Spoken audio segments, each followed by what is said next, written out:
ઝઘડા જીઆરડીસીમાં આવેલ વેલિયન્ટ organic limited કંપનીમાંથી કિસમને શંકાસ્પદ ચોરીના બાઇક સાથે ભરૂચ ક્રાઇમ બ્રાન્ચની ટીમે ઝડપી પાડ્યો હતો।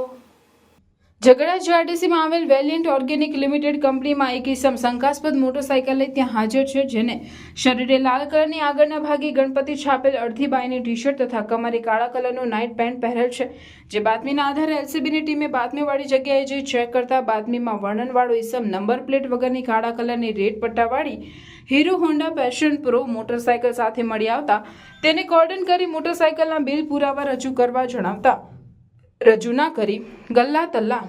કરવા લાગ્યા અને કોઈ સંતોષકારક જવાબ આપી શકેલ નહીં, જેથી બાઇકના માલિકનો સંપર્ક કરતા જણાવેલ કે આશરે 2 મહિના પહેલા ડિંડોલી બાલાજી રેસિડેન્સી સુરત ખાતેથી ચોરી થઈ ગયેલ છે, જેથી 20,000ની ચોરીની મોટરસાઇકલ નંબર GG05 GC 9312 સાથે તેની અટક કરી કાયદેસરની કાર્યવાહી કરી ઝઘડિયા પોલીસને આગળની વધુ તપાસ માટે સોંપવામાં આવેલ છે।